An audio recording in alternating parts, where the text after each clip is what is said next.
5 सीटें हैं कुल यहाँ पर सुपौल जिले में। पांचों के पांचों एनडीए के पास। निर्मली, पिपरा, सुपौल, त्रिवेणीगंज, ये 4 जेडीयू ने जीती थी। जेडीयू के ही कैंडिडेट्स हैं इस पे। त्रिवेणीगंज से जेडीयू ने अपने कैंडिडेट को बदला है। बाकी सब जगह पिछली बार की जीते हुए उम्मीदवार ही हैं। और छातापुर सीट से भारतीय जनता पार्टी ने जीत हासिल की थी पिछली बार। धन्यवाद धन्यवाद धन्यवाद, बहुत बड़ा आप लोग क्षेत्र में आ करके ये देखिए, श्वेता सिंह है, बैठे है चैनल मीडिया में, तो अपना क्षेत्र में आ करके घूम करके मदद कोशिश। हाँ,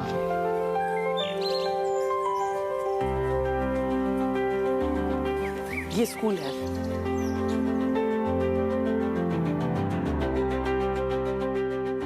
सब लोग मैथ्स पढ़ रहे हैं अभी, इधर कुछ और पढ़ाई हो रहा है। कोसी की वजह से इधर ही आप लोग को चलाना पड़ता है। नहीं, बलथरवा में पढ़ता था भीतर में। हाँ, पहले कहाँ पढ़ता था? मध्य विद्यालय बलथरवा, ढोले बलथरवा में पढ़ता था। भीतर में बांध के भीतर में। किस क्लास? बच्चा उस पार में है ना, 1 से 8 तारीख पानी जो हो गया नदी में। अच्छा, इस वजह से नहीं आ पाए, जो बीच में बारिश जो शुरू हो गई है उसकी वजह से। कैसा चल रहा है क्लास? अच्छा लगता है पढ़ना? हाँ? क्या बनना है पढ़ाई करके? पुलिस बनना है?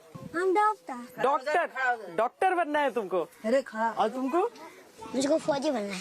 फौजी, वाह, अभी से सैल्यूट तुमको भाई। कटाव इतना तेज होता है जब होता है, तो जिस घर में बच्ची जन्म लेती है या बच्चा जन्म लेता है, उसको अपना भरोसा नहीं होता कि छठी वहाँ कर पाएगा। और कई बार हम लोगों ने अंदर में जाकर के जब देखा है, तो वो जब तक उसको बच्चा होता है 6 दिन पूरता, तब तक घर हटा करके दूसरे जगह जाना पड़ता है। मतलब जन्म एक घर में, छठी दूसरे घर में होता है। हम आगे बढ़ रहे हैं अभी अपनी पदयात्रा में। हम अगले जिले की तरफ आपको अब लिए चलेंगे, अररिया, जो कि सीमांचल में आता है। बड़ा इंटरेस्टिंग इतिहास है कि फोर्ब्सगंज नाम कैसे पड़ा। अलेक्जेंडर फोर्ब्स करके यहाँ पर एक बहुत उच्च जो ब्रिटिश अधिकारी हैं वो हुआ करते थे, और उस कारण उनके नाम पर कुछ समय के लिए फोर्ब्साबाद भी रहा, लेकिन फोर्ब्सगंज आखिरकार, यानी फोर्ब्स उससे फोर्ब्सगंज हो गया इसका पूरा। आप लोग यहीं के रहने वाले हैं सर? अच्छा, क्या है यहाँ पर, कैसा है विकास वगैरह, व्यवस्था? विकास तो बहुत अच्छा है यहाँ पे। जब से विधायक जी फडणवीस 2015 में बने हैं विद्यासागर केसरी, तब से यहाँ विकास का समझिए बहुत अच्छा क्या किए हैं। हम लोग का एरिया बाढ़ इलाका है, ठीक है, तो यहाँ पे जब उनके पहले मतलब पुला का कोई भी व्यवस्था नहीं था। जब से ये बने हैं 85 पुला दिए हैं, सारा गांव को शहर से कनेक्ट कर दिए हैं। इंजीनियरिंग कॉलेज दिए हैं विधायक जी और हमारे माननीय सांसद महोदय को काम करना होगा। अभी बहुत कुछ काम धरातल पर आना बाकी। एक छोटा सा गांव में हम लोग के लिए वंदे भारत जैसी सौगात मिल गई है।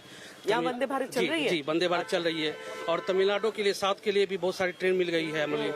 जो शहर रोशनी के लिए तरसता है, वहाँ 24 घंटे लाइट रहती है। जिला मुख्यालय से आप जिस कोने में भी जाएं, जिस ओर जाए, वहाँ पे आपको 4 लेन की सुविधा मिलेगी। सिक्योरिटी एक लड़की के नाते मिलती है एकदम। मैं यहाँ से अकेले ट्रैवल करती हूँ। नरपतगंज, फोर्ब्सगंज और सिकटी, 3 सीट पिछली बार भारतीय जनता पार्टी ने जीती थी।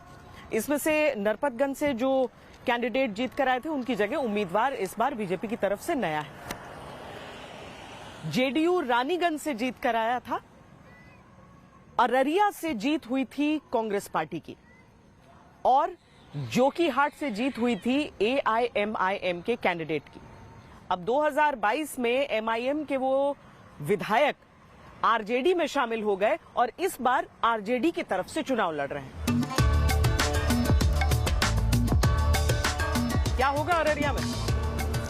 अररिया जिला में 6 का 6 विधानसभा में इस बार सॉलिड है। क्या, कौन? एनडीए। एनडीए कैसे? यहाँ तो कह रहे हैं आरजेडी का खूब है। आरजेडी कुछ नहीं है, बस हवा। आरजेडी कहाँ है? एक सेकंड में आरजेडी को क्या करेगा? यहाँ पे जो जंगल राज जो दोबारा करने के लिए आरजेडी को देगा वोट, क्या?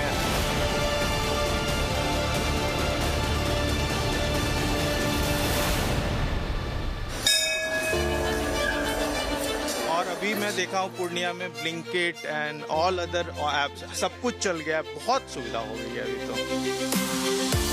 अभी कोबी लगाएंगे, उसके लिए हम लोग के लिए बेचने के लिए जगह ही नहीं। ये मुख्यमंत्री का काम ठीक था, अब नहीं। 1 साल मकई हम लोग का लॉस हुआ, तो हमको घूस देना पड़ा 500 रुपया एकड़, और आया 200 रुपया एकड़। पैसा लेके क्या करेंगे हम? खा लेंगे 10 रोज फिर खत्म। जान दे सकते हैं जमीन।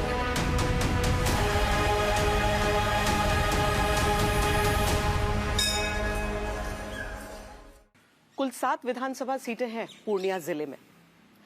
एआईएमआईएम को जब पिछले चुनावों में सबसे अधिक सफलताएं मिली थी, यानी 5 सीटों पर उसे जीत मिली थी, तो 2 सीटें उसकी पूर्णिया जिले से ही आई थी। ये थे अमौर और बैसी। अमौर के कैंडिडेट तो उनके बने रहे, यानी कि वो एमएलए इकलौता एक एमएलए के साथ जो एमआईएम बचा वो अमौर के ही कैंडिडेट थे। पिछली बार भी 50,000 से अधिक के वोट के फासले से जीत दर्ज की थी। इस बार चुनाव मैदान में है, लेकिन एक चौकोर मुकाबला यहां पर नजर आ रहा है। बैसी के जो कैंडिडेट हैं एआईएमआईएम के, वो पार्टी छोड़कर आरजेडी में शामिल हो चुके हैं। कस्बा से पिछली बार कांग्रेस को जीत मिली थी, इस बार कैंडिडेट उसने बदल दिया है। इरफान आलम नए उम्मीदवार के तौर पर इस सीट पे कांग्रेस की तरफ से हैं और उसके जो 3 बार जीते हुए कैंडिडेट थे वो एक इंडिपेंडेंट के तौर पर लड़ रहे हैं। यानी हो सकता है कि यहां पर जो महागठबंधन है उसे बागी कैंडिडेट से कुछ नुकसान उठाना पड़े। जेडीयू ने पिछली बार 2 सीटों पर जीत दर्ज की थी, रुपौली और धमदाहा। धमदाहा एक वीआईपी सीट है और बहुत हॉट कॉन्टेस्ट यहां पर इसलिए इस बार है क्योंकि लेसी सिंह यहां से चुनाव लड़ती और जीतती आ रही हैं, लेकिन उनके सामने संतोष कुशवाहा हैं जो कि जेडीयू के सांसद रहे हैं और वो आरजेडी ज्वाइन करके इस समय अपनी ही पुरानी कुलीग को टक्कर दे रहे हैं। बीजेपी ने पिछली बार जीत हासिल की थी बनबनखी और पूर्णिया शहर की सीट पर।